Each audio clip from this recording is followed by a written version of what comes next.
We invite our Honorable Prime Minister to address the gathering.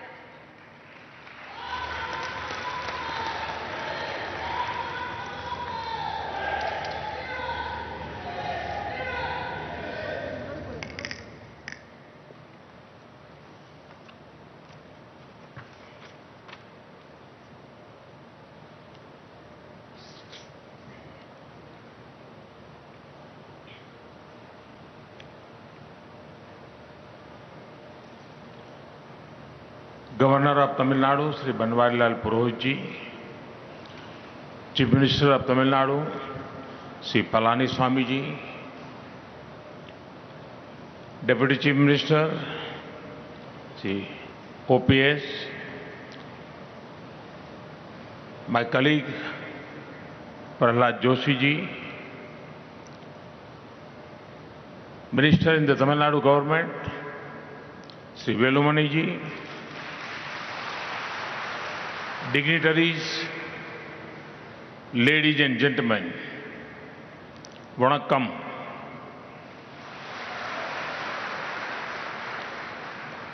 I'm happy to be here in Coimbatore. This is a city of industry and innovation. Today, we begin many development works that will benefit Coimbatore and the entire Tamil Nadu.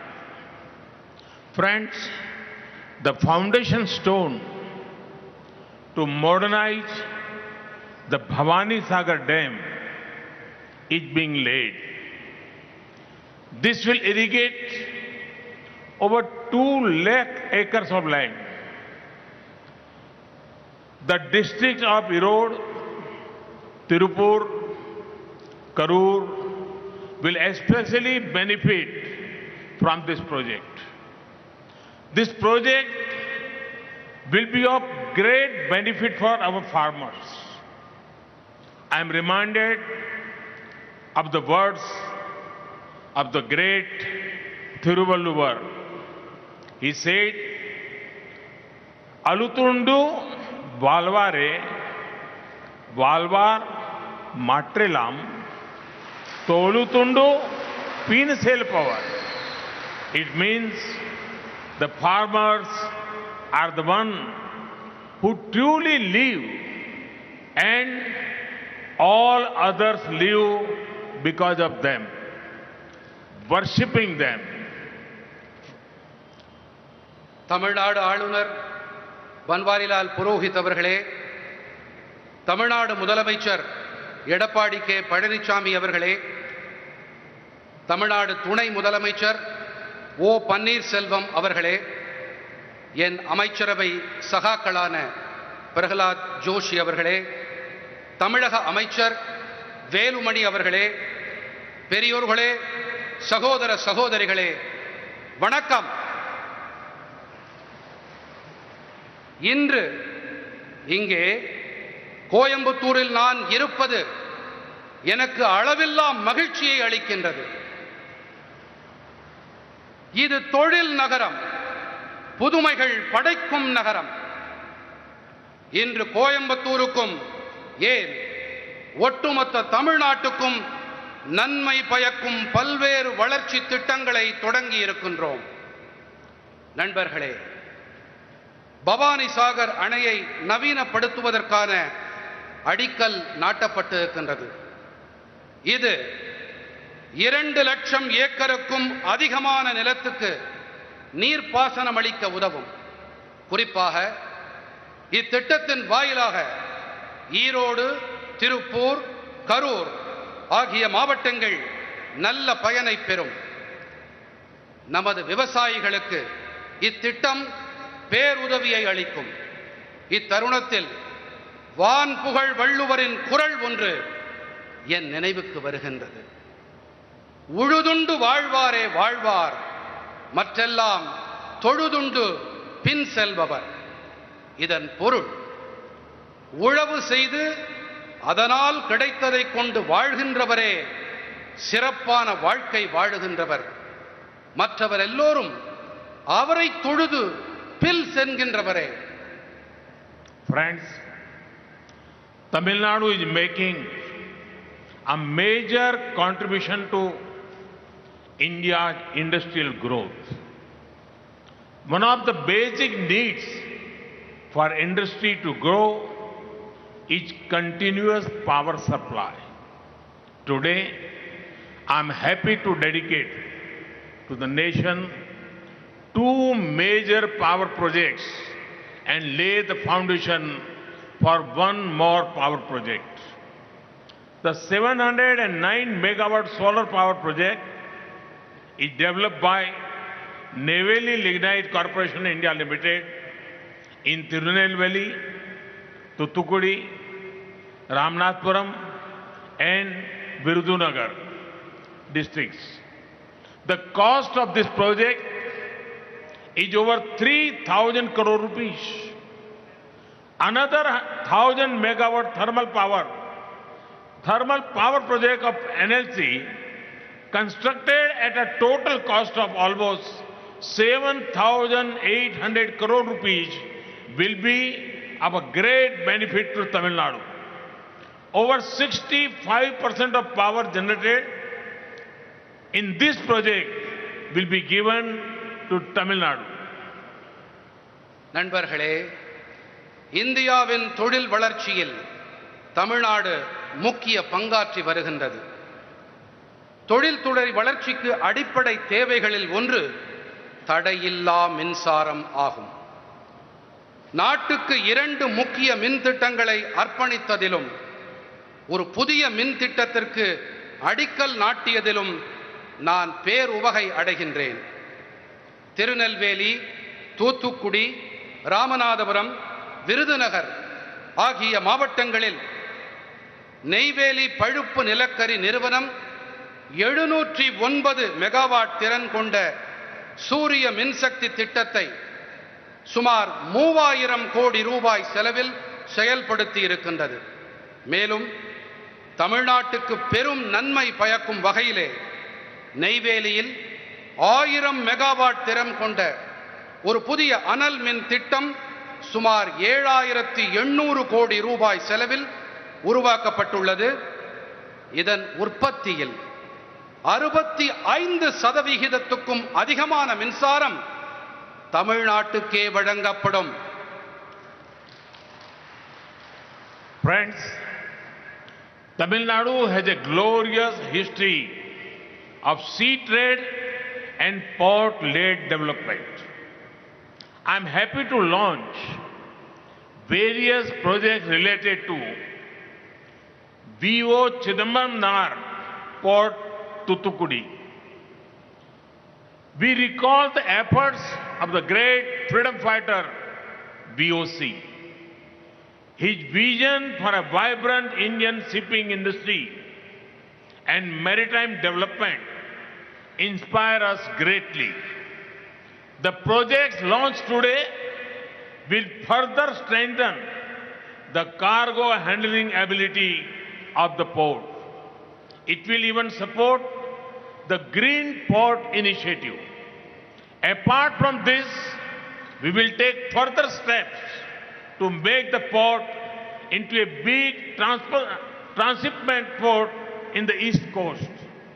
Whenever ports are more efficient, it contributes to India being Atmanirbhar and a global hub for trade as well as logistics.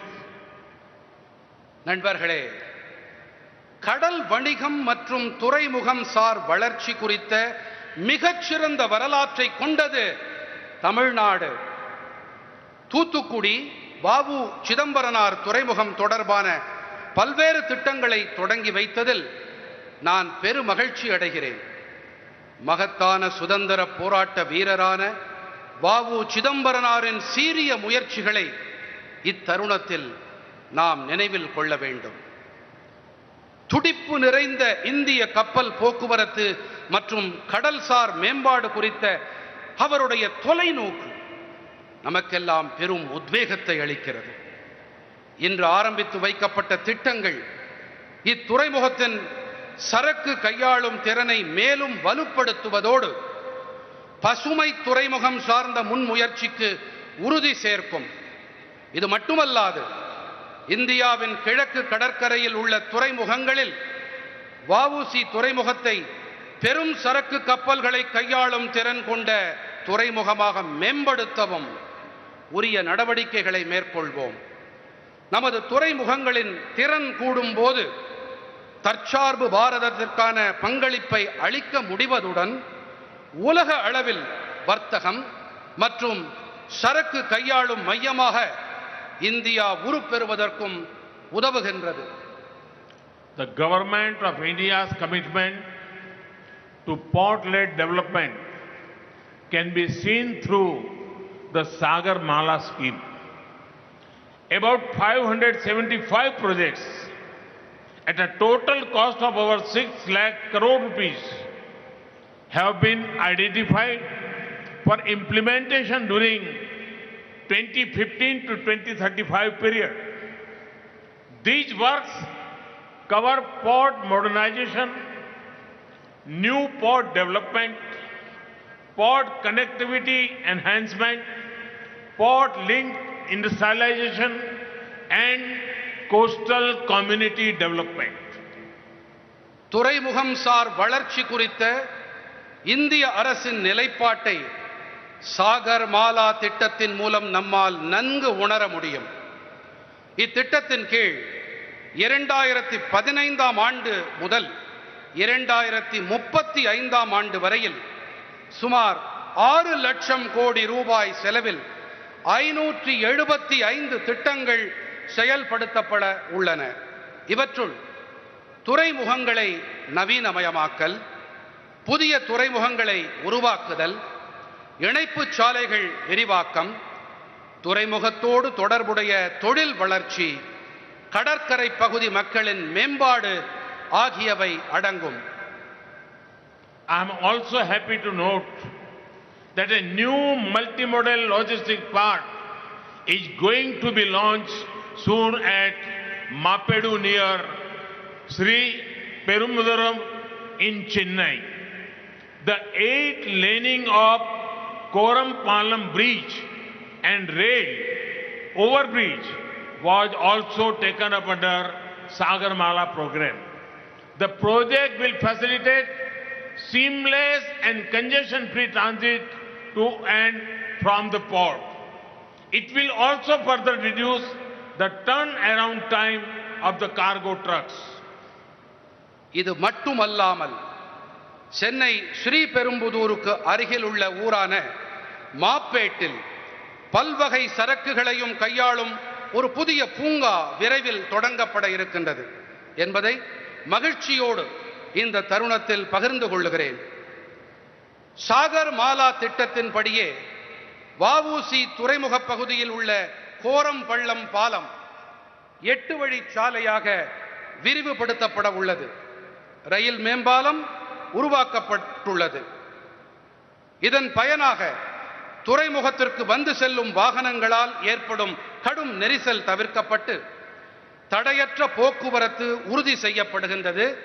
மேலும் இத்திட்டங்கள் சரக்கு வாகனங்கள் துறைமுகத்திற்கு வந்து செல்லும் நேரத்தை குறைக்கவும் உதவுகின்றது. Friends, development and care for the environment are closely linked. VOC port has already installed 500 kilowatt rooftop solar power plant. Installation of another 140 kilowatt rooftop solar project is in progress. It makes me happy that VOC port has taken up the grid-connected 5 megawatt ground-based solar power plant at a cost of almost 20 crore rupees. This project will help meet 60% of the total energy consumption of the port. This is truly an example of Urja Atmanirbharta. நண்பர்களே, வளர்ச்சியும் சுற்றுச்சூழல் மீதான அக்கறையும் ஒன்றுக்கொன்று தொடர்புடையவை. வஉசி துறைமுகத்தில் ஏற்கனவே 500 kilowatt திறன் கொண்ட மேற்கூரை சூரிய மின்சக்தி திட்டம் நிறுவப்பட்டுள்ளது. தற்பொழுது 140 கிலோவாட் திறன் கொண்ட மேற்கூரை சூரிய மின்சக்தி திட்டம் அமைக்கும் பணிகள் நடைபெற்று வருகின்றன. இது மட்டுமல்லாமல் மின் வலைப்பின்னல் இணைப்புடன் கூடிய 5 மெகாவாட் தரைதள சூரிய மின்சக்தி ஆலை பணியை சுமார் 20 கோடி ரூபாய் செலவில் வஉசி துறைமுகம் மேற்கொண்டிருப்பது எனக்கு மட்டற்ற மகிழ்ச்சியை அளிக்கின்றது. இத்திட்டம் துறைமுகத்தின் மொத்த மின் தேவையில் 60% நிறைவு செய்ய உதவும். இது மின்னாற்றல் தற்சார்புக்கான சிறந்ததொரு எடுத்துக்காட்டாகும். Dear friends, at the core of development is ensuring dignity to every individual. One of the ways of ensuring dignity is to provide shelter for everyone, to give wings to the dreams and aspirations of our people. Pradhan Mantri Awas Yojana was started. Friends, it is my privilege to inaugurate 4,144 tenements. They are built in Tirupur, Madurai, Tiruchirappalli. The cost of this project is 332 crore rupees. These houses will be handed over to those who never had a roof over their head after 70 long years of independence. என் இனிய நண்பர்களே, தனிநபரின் கண்ணியத்தை உறுதி செய்வதே வளர்ச்சியின் மையக் கருவாகும். இதனை உறுதி செய்யும் அடிப்படை வழிகளில் ஒன்று அனைவருக்கும் குடியிருப்புகளை ஏற்படுத்தி தருவதாகும். நம் மக்களின் கனவுகளையும் எதிர்பார்ப்புகளையும் நனவாக்கும் வண்ணம் பிரதம மந்திரியின் வீட்டு வசதி திட்டம் தொடங்கப்பட்டிருக்கின்றது. நண்பர்களே, இதன் ஒரு பகுதியாக திருப்பூர், மதுரை, திருச்சிராப்பள்ளி மாவட்டங்களில் சுமார் 332 கோடி ரூபாய் செலவில் கட்டப்பட்டுள்ள 4144 வீடுகளை திறந்து வைத்ததை நான் என் பெருமிதமாகவே கருதுகிறேன். சுதந்திரம் அடைந்து 70 ஆண்டு காலம் நிறைவடைந்த பின்னரும் குடியிருக்க வீடே இல்லாத மக்களுக்கு இந்த வீடுகள் வழங்கப்பட்டுள்ளன. Friends, Tamil Nadu is a heavily urbanized state. The government of India and government of Tamil Nadu are committed to all-round growth of the cities. I am happy to lay foundation stone for integrated command and control centers in smart cities across Tamil Nadu. This will provide an intelligent and integrated IT solution to manage various services across these cities. Friends, I am sure that the project launched today will give a big boost to the lives and livelihood of the people of Tamil Nadu. Best wishes to all the families who are getting their new homes today. We will keep working to fulfill the dreams of the people and build an Atmanirbhar Bharat. Thank you. Thank you very much. Vanakkam.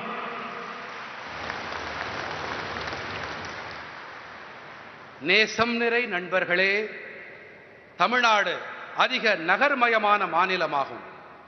நகரங்களின் ஒட்டுமொத்த வளர்ச்சி குறித்து மத்திய அரசும் தமிழ்நாடு அரசும் மிகுந்த முனைப்போடு இருக்கின்றன. தமிழ்நாடு முழுவதும் சீர்மிகு நகரங்களில் ஒருங்கிணைந்த கட்டளை மற்றும் கட்டுப்பாட்டு மையங்களுக்கான அடிக்கல் நாட்டியதில் நான் மகிழ்ச்சி அடைகிறேன். இந்நகரங்களில் பல்வேறு சேவைகளை செவ்வனே செயல்படுத்த சிறப்பான தொழில்நுட்பம் சார்ந்த தீர்வுகளை இம்மையங்கள் வழங்கும்.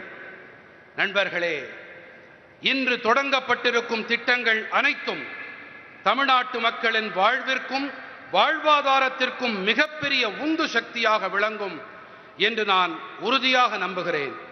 இன்று தங்களுக்கான புதிய இல்லங்களை பெறும் அனைத்து குடும்பத்தினருக்கும் நான் என் நல்வாழ்த்துக்களை தெரிவித்துக் கொள்ளுகிறேன். மக்களின் கனவுகளை நிறைவேற்ற நாம் தொடர்ந்து பணியாற்றுவோம். சுயசார்பு பாரதத்தை உருவாக்குவோம். நன்றி இனிய நண்பர்களே, பல பல நன்றிகள். வணக்கம். வணக்கம்.